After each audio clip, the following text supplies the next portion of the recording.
So I'm sure all of you have heard about malaria before, but hopefully after today you will learn a thing or two more about this pretty scary disease. To start, malaria is a unicellular parasite, a Plasmodium protozoan, and it is transmitted through mosquito bites. It lives in the guts of Anopheles mosquitoes typically, and is transmitted via mosquito saliva into whatever the mosquito bites. There are a few strands of malaria that affect humans, and the variety of these strains and the nature of the parasite bring up complications regarding treatment and prevention, which we will discuss in a moment. Malaria has a complex life cycle. So, in this example, we'll start with an infected mosquito bites a human and transmits the parasite in the form of sporozoites. These sporozoites then travel to the liver and infect liver cells and multiply to create thousands of merozoites inside these liver cells, and they burst out of the liver cell. Some of them actually hang out in the liver and can cause relapses later depending on the strain. But after these merozoites break out of the liver cell, they will infect red blood cells. And in the red blood cells, some will mature to form gametocytes, so gender merozoites. And these will be ingested by a non-infected mosquito, which can now bite other things and start this cycle anew. The ingested gametocytes will mature into gametes, which will then fuse and then turn into sporozoites eventually, which invade the salivary glands of the mosquito. Depending on the strain, the liver cell phase can last from 5 to up to 16 days, and the infected red blood cell phase of growing and bursting out of the blood cells and infecting other blood cells repeats every 3 days, 1 to 3 days.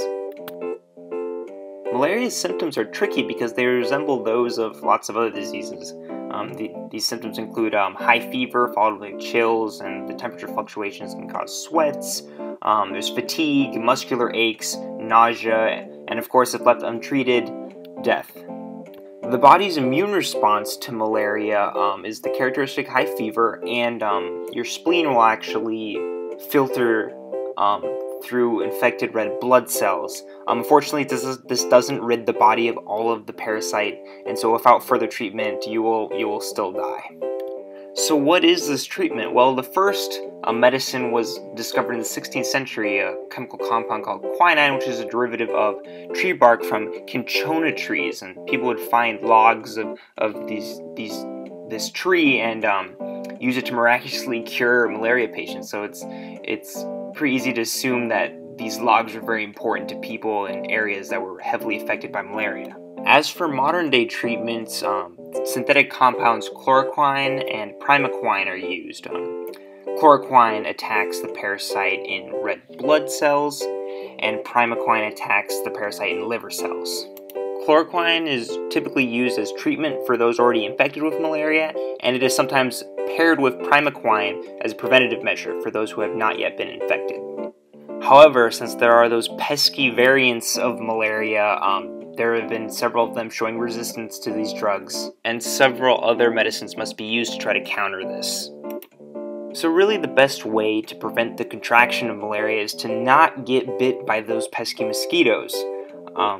So mosquito nettings that are treated with insecticide are especially effective, and there have been campaigns spraying chemicals to kill mosquitoes too. And it's also important to avoid going outside during dusk and dawn, the prime mosquito feeding hours. As for the distribution of malaria, we see high levels of occurrences in South America, a huge swath in Asia, and a very bad condition in Africa. And it's important to note that a lot of these areas are impoverished and may not be able to afford treatment and or prevention options. So you can tell that malaria affects a lot of people. In 2013 alone, there were 198 million cases, 584,000 deaths, and 437,000 of those deaths were African children under the age of 5. So to combat this, there's a bunch of great organizations out there, such as Malaria No More, Nets for Life, that focus on providing nets and treatment options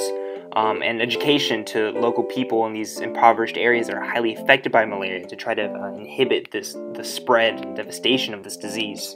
I strongly recommend that you guys check out these organizations and those like them and donate. Your contributions could help save the lives of countless malaria patients, the majority of which are children. And there you have it.